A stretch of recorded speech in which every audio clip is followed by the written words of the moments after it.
Welcome back to my YouTube channel guys. आज की video start करते हैं। जैसे कि आज की वीडियो है आईएलटीएस राइटिंग टास्क 2 के ऊपर, तो ये वाली वीडियो एंड तक देखिएगा। जैसे कि रहते जिन बच्चों ने exam October, November and December month में देना है, तो ये वाली वीडियो एंड तक देखिएगा। जैसे कि हम डिस्कस करेंगे आज IELTS writing task 2 statement with sample answer, तो वो वीडियो एंड तक देखिएगा। जैसे कि अब हम देखते हैं स्टेटमेंट। और अगर आपको रजे राइटिंग टास्क 1 एंड टास्क 2 में प्रॉब्लम है तो आप मेरी टेम्पलेट वीडियोस जाकर देख सकते हैं, स्पेशल प्लेलिस्ट बनी हुई है। तो आप स्टेटमेंट देखते हैं। The government of some countries is spending a lot of money to life on other planet, what are the advantages and disadvantages of this step. तो जिद्दां की रजे स्टेटमेंट विच बोल रहे हैं, जो स्टेटमेंट में बोला जा रहा है कि जो गवर्नमेंट है कुछ कंट्रीज़ की, वो बहुत ज़्यादा मनी स्पेंड कर रही है, बहुत ज़्यादा खर्चा कर रही है ताकि वो लाइफ को डिस्कवर कर पाएँ और ताकि वो लाइफ को खोज पाएँ कुछ और प्लैनेट्स के ऊपर। तो इसके हमें क्या फ़ायदे और क्या नुकसान हो सकते हैं, इस चीज़ के बारे में हम बात करेंगे। तो पहले हम देखते हैं इंट्रोडक्शन। जैसे कि मैंने इंट्रोडक्शन फ्रेम किया, with the advancement of science today's scientist can think about to reach other planets for future safety. Although, यहाँ मैंने कम्प्लेक्स स्ट्रक्चर यूज़ किया, although it needs a huge amount of funds, some countries are contributing to make this happen. This trend, अब मैं बोल रही हूँ thesis line, this trend has both as well as cons which will be explain with proper justification in upcoming paragraphs. तो जैसे कि रजे इसमें मैंने बोला कि जो साइंस में बहुत ज़्यादा एडवांसमेंट होती जा रही है, जिसकी वजह से जो आज के साइंटिस्ट हैं वो सोच रहे हैं कुछ और प्लैनेट्स के बारे में। तो जैसे कि मैंने आगे कम्प्लेक्सिटी यूज़ की है ऑल्दो वाली। तो काफ़ी बच्चे यहाँ डाउट करेंगे कि ऑल्दो के साथ हम जब कम्प्लेक्सिटी यूज़ करते हैं तो बट भी यूज़ करते हैं। तो मैं उनको ये चीज़ कहना चाहूँगी, जब हम स्पीकिंग करते हैं तो रजे तब हम ऑल्दो और बट दोनों बोलते हैं, बट जब हम राइट करते हैं तब हम सिर्फ ऑल्दो ही लिखेंगे और बट की जगह पर मैंने यहाँ कॉमा यूज़ किया है। जैसे कि फंड्स के बाद मैंने कॉमा यूज़ किया है, तो इसलिए मैंने कॉमा यूज़ किया है बिकॉज यहाँ हम बट की रिप्लेसमेंट कर रहे हैं। तो यहाँ मैंने लिखा है ऑल दो बजाय कि ये बहुत ज़्यादा मतलब कि पैसा लगेगा, बट कुछ कंट्रीज़ फिर भी इसको कंट्रीब्यूट कर रही हैं ताकि ये चीज़ हो पाए। तो मैंने आगे लिखा है जो इस ट्रेंड के बहुत ज़्यादा फ़ायदे भी हैं, नुकसान भी हैं, जो मैं आगे बताऊंगी आगे आने वाले पैराग्राफ्स में विद प्रॉपर जस्टिफिकेशन, मतलब कि प्रॉपर रीजंस में बताऊंगी कि ये कारण के क्यों इतने फ़ायदे हैं और इस चीज़ के क्यों इतने नुकसान हैं। अब हम देखेंगे BP1। तो जैसे कि रजे BP1 मैंने लिखा है, as far as the aspects are concern the benefit of successfully launching space program would be tremendous, perhaps the main one is. जैसे कि रजे सबसे पहला जो बेनिफिट, अगर स्पेस प्रोग्राम लॉन्च किया जाता है तो सबसे बड़ा बेनिफिट क्या होगा कि लोग अपनी गलतियों से सीखेंगे और कोशिश नहीं करेंगे कि वहाँ अपनी गलती जो पहले गलतियाँ कर चुके हैं वो दोबारा से गलतियाँ वहाँ उस प्लेनेट पर जाके करेंगे।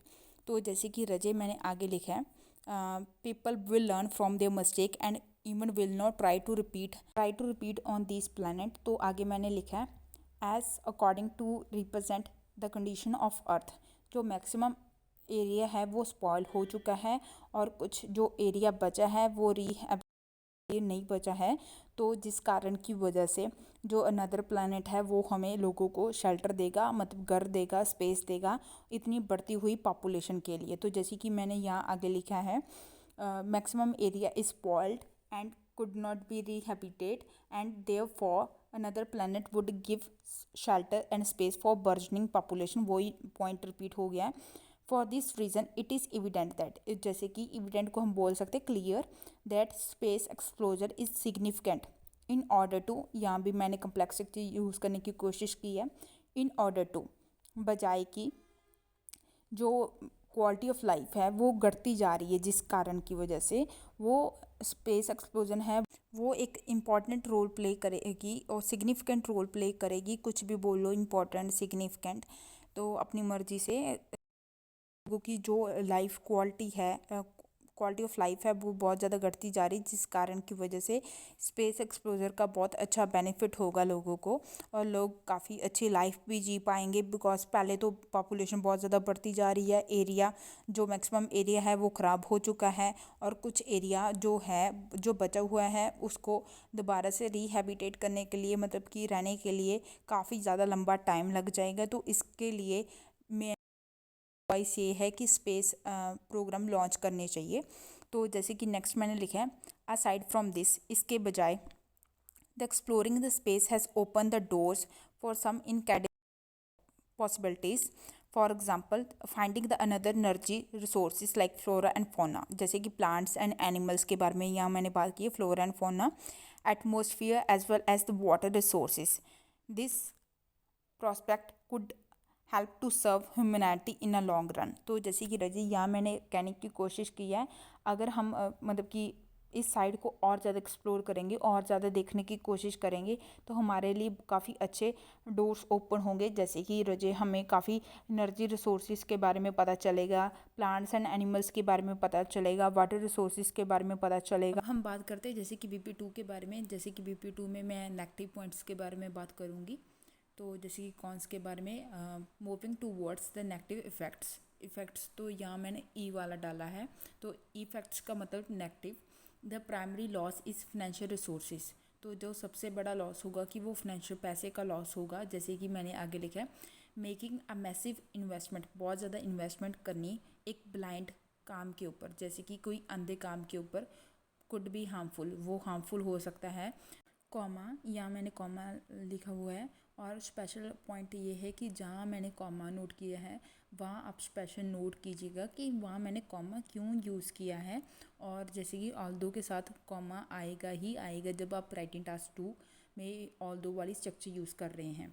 एंड आगे मैंने लिखा है, it is better to utilize this fund to repair the earth necessary part for life, because it is a mere responsibility and it costs hundreds or thousands of years before a masses actually manage to achieve it। तो जैसे कि मैंने यहाँ लिखा है कि इतनी बड़ी इन्वेस्टमेंट करना कोई अंधे काम पर हार्मफुल हो सकता है। इससे अच्छा ये होगा कि अगर हम वही पैसा जो अर्थ के नेसेसिटी, मतलब बहुत ज़्यादा ज़रूरी पार्ट है लाइफ जीने के लिए, तो वो पैसा उस ज़मीन पर उस जगह लगाया जाए ताकि वो लोगों को जिनको वो वाली फैसिलिटीज़ नहीं मिल पा रही हैं, ताकि वो लोग वो वाली फैसिलिटीज़ ले पाएँ। ताकि जो अगर हम अर्थ पर ही मतलब कि अपने प्लैनेट पर ही इतना पैसा इन्वेस्टमेंट कर देंगे ताकि लोग यहीं रहना प्रेफर करेंगे, और लोगों के लिए यहाँ रहना भी काफ़ी अच्छा ऑप्शन रहेगा फ्यूचर में। अगर हम पहले से ही वो वाली प्रॉब्लम्स जो अभी फेस कर रहे हैं उन प्रॉब्लम्स का हम अगर सलूशन ढूंढ लेंगे। तो जैसे कि मैंने आगे लिखा है, hence spending public money on such project is unlikely to offer much in return at the moment. तो जैसे कि जो सरकारी पैसा है, जैसे कि जो पब्लिक मनी है, अगर हम इन प्रोजेक्ट्स के ऊपर, इन चीज़ों के ऊपर लगाएंगे, उसमें से हम कुछ ज़्यादा रिटर्न, हम जैसे कि बोलते हैं कि मैंने उसको इतना पैसा दिया तो वो इतना मेरे को रिटर्न कर देगा या प्रॉफिट कर देगा, उस टाइम हम कुछ भी उससे नहीं मांग सकते एट द मोमेंट हम उस जगह से। तो जैसे कि हमें नहीं पता कि उस जगह के हमें पॉजिटिव रिजल्ट्स मिलेंगे या नहीं मिल पाएंगे। तो जैसे कि आगे मैंने लिखा है, व्हाट इज़ मोर, तो यहाँ मैंने यूज़ किया what is more, another processing need on earth requires immediate resolution. तो जैसे कि मैंने यहाँ एग्जांपल लिखी है, for example millions of people even in most developed countries still do not have access to portable water. Portable जो drinkable, मतलब कि जो पानी पीन जो होता है वो वाला पानी उनको नहीं मिल पा रहा है। कुछ लोगों को फूड नहीं मिल पा रहा है डेली बेसिस पर, कुछ लोगों को रहने के लिए जगह नहीं मिल पाती, कुछ लोगों को बेसिक एजुकेशन नहीं मिल पाती। तो जैसे कि हम लोग नॉर्मली देखते हैं कि सरकार ऐसी चीज़ों पर ज़्यादा मनी स्पेंड करती है बजाय कि उन लोगों पर मनी स्पेंड करनी चाहिए, अपने देश के उन मतलब कि लोगों के ऊपर जिनको ये बेसिक फैसिलिटीज़ भी नहीं मिल पा रही। सरकार जो पैसा इन्वेस्ट अगर इन लोगों पर करेगी तो देश का और ज़्यादा भला होगा। तो जैसे कि इससे क्या होगा कि which is why thousands of people are dying every day, that has become a curse on humanity. तो जैसे कि वो एक कर्स हम बोल देते हैं कि वो एक श्राप बन रहा है हमारे ऊपर। It is foolish to spend money on space programs before addressing these issues. तो जैसे कि ये वाले अगर पॉइंट्स हम ध्यान में रखें तो देखा जाए तो अगर स्पेस प्रोग्राम पर हम मनी स्पेंड कर रहे हैं तो वो हमारा पागलपन है। As a matter of fact, making a planet more livable is much better than finding another planet to live in. तो जैसे कि अगर हम अपना प्लानट ही इतना अच्छा रहने योग्य बना लेंगे तो हमें दूसरा प्लानट फाइंड करने की ज़रूरत नहीं पड़ेगी। तो इसमें मैंने ये पॉइंट बताए हैं, जैसे कि अगर सरकार बेसिक नीड्स पर, जो लोगों को बेसिक फैसिलिटीज़ नहीं मिल पा रही, उन पर ध्यान देगी और उन पर मतलब कि कोशिश करेगी डेवलपमेंट करने की, तो हमें और प्लानट ढूंढने की ज़रूरत ही नहीं पड़ेगी। और जो जिस प्लानट में जिस जगह में हम रह रहे हैं वो ही जगह इतनी अच्छी बन जाएगी। जैसे कि रजे अब हम बात करते हैं कंक्लूजन के बारे में। तो मैंने लिखा है to conclude as per the situation comma somehow there is a hope of reconstruction of blue planet, but if the negative things will run in the same manner, then the decision of shifting to another planet would reap more benefits. Any government should prioritize funding according to the population need. तो जैसे कि रजिए आपको conclusion already clear हो रहा है। तो जैसे कि मैंने लिखा है जो एज़ पर द सिचुएशन, अगर देखा जाए तो यहाँ होप है कि वो जो चेंजेस अगर सरकार करेगी तो अच्छा होगा। अगर सरकार चेंजेस नहीं करेगी, जैसी चीज़ें चल रही हैं वैसे ही चलती रहेंगी, तो जो डिसीज़न है अगर दूसरे प्लानट पर शिफ्ट होने वाला, उसके ज़्यादा बेनिफिट्स होंगे अगर सरकार इस पे चेंजेस मतलब कि जहाँ हम रह रहे हैं अगर सरकार इसमें चेंजेस नहीं लेकर आती, कुछ डेवलपमेंट नहीं करती, तो फिर जो डिसीज़न है दूसरे प्लानट पर शिफ्ट करने वाला वो ही डिसीज़न ज़्यादा बेनिफिट्स देगा।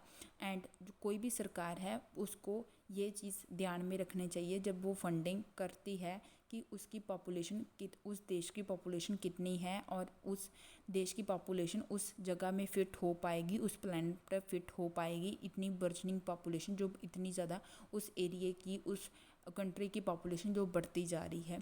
तो ये सारी चीज़ें मैंने लिखी हैं कंक्लूज़न में। और अगर आपको ये वाली वीडियो कैसे लगी तो कमेंट सेक्शन में ज़रूर बताइएगा। और अगर आप इस तरह की और वीडियोस भी देखना चाहते हो टास्क 1 एंड टास्क 2 के ऊपर तो आप बता सकते हो कमेंट सेक्शन में, मैं और वीडियोस भी बना दूंगी। अगर वीडियो हेल्पफुल लगी तो चैनल को सब्सक्राइब करना ना भूलिएगा और औरों के साथ ज़्यादा ज़रूर शेयर कीजिएगा। Thank you for watching and keep supporting our channel guys.